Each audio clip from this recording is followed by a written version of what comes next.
जैसे हम आकाश में देखते हैं कि कई बार बादल आ जाते हैं, कहीं पर एक बड़े से या छोटे से या कुछ भी एरिया में बादल आए, तो जब बादल आ जाते हैं, घने बादल आ जाते हैं, तो हमको आकाश, सूर्य दिखना बंद हो जाता है। तो भगवान श्री कृष्ण ने जीव की इच्छा और द्वेष के कारण, जीव की इच्छा के लिए, जीव की स्वतंत्रता के लिए, जो भगवान से स्वतंत्र रहना चाहते हैं, उनके लिए इस जगत की, सृष्टि की रचना की है। ये जो सृष्टि है ये भी ब्रह्म ज्योति के अंदर है। ब्रह्म ज्योति के अंदर एक जगह है जिसको महातत्व कहा जाता है। जैसे आकाश में बादल आ जाते हैं, उसी तरह ब्रह्म ज्योति के अंदर भगवान ने एक बादल तैयार किया है। ये जो बादल है ये ब्रह्म ज्योति के अंदर है, मगर एक घना बादल की तरह। उस बादल को, ब्रह्म ज्योति महातत्व को ही भौतिक संसार कहा जाता है। और जो जीव भगवान से अलग रहना चाहें उनके लिए ये व्यवस्था की गई है। इसको जेल कहा जाता है, दुर्ग। दुर्ग का, इस दुर्ग को जो कंट्रोल करने वाला, उसका नाम है दुर्गा। अब जब इस यहां पर सूत गोस्वामी जी और ऋषियों को कह रहे हैं कि हे ऋषियों, जो तो भक्त हैं उनको पता है कि इस बादल जो जो जो जो ये जो महातत्व है, ये महातत्व के कारण भगवान कृष्ण हैं। और जो अरवपंथी होते हैं वो सोचते हैं कि अरे, इस बादल के बगैर तो कुछ दिखाई नहीं दे रहा, और कभी देखा जाए तो उनको एक ज्योति दिखाई देती है। अब ज्योति को ही वो मान बैठते हैं कि ज्योति ही सब कुछ है। तो इसीलिए जितने भी मायावादी लोग हैं वो भगवान की पूजा नहीं करते, वो केवल ज्योति को मानते। ज्योति सत्य है, मगर ज्योति के ऊपर बैकुंठ है। उन सब बैकुंठों में सबसे बड़ा बैकुंठ जो है गोलोक धाम है।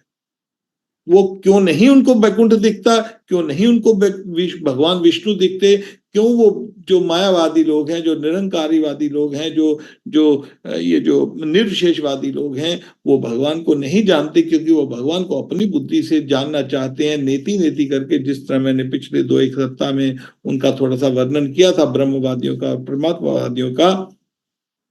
तो उनको इसलिए नहीं दिखते जिस तरह अब ये कैमरा लगा है, तो कैमरे के पीछे, कैमरे के ऊपर एक लाइट लगी है, और लाइट जब हमारी आंख में पड़ती है तो लाइट के पीछे हमको कैमरामैन दिखाई नहीं देता, मगर कैमरा ऑपरेट करने के लिए एक कैमरामैन की आवश्यकता जरूर पड़ती है।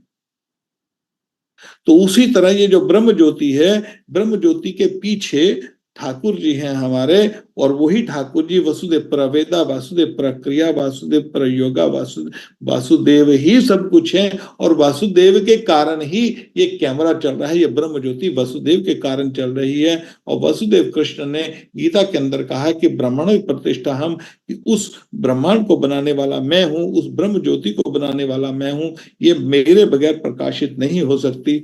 मगर भगवान ने ये जो, अब एक तो बात ये हो गई, और दूसरी बात, भगवान को समझना है तो हमको भगवान की कृपा की बहुत ही आवश्यकता पड़ेगी। जब तक हम भगवान को रो रो कर ये नहीं पुकारते, हे प्रभु मैं इस संसार को समझ नहीं सकता, मैं इस संसार में बहुत कष्ट पा रहा हूं, आप कुछ कृपा कीजिए ताकि मैं आपके बारे में समझ सकूं, तो हम समझ सकते हैं, तो भगवान हम पर कृपा करते हैं। कृपा का अर्थ ये नहीं है कि एक धन दे दिया या अच्छा घर दे दिया और धन संपत्ति दे दी, अच्छा परिवार दे दिया, ये कृपा नहीं है, ये बंधन का कारण है। ये जितने भौतिक सुख हैं ये वास्तव में कृपा नहीं है।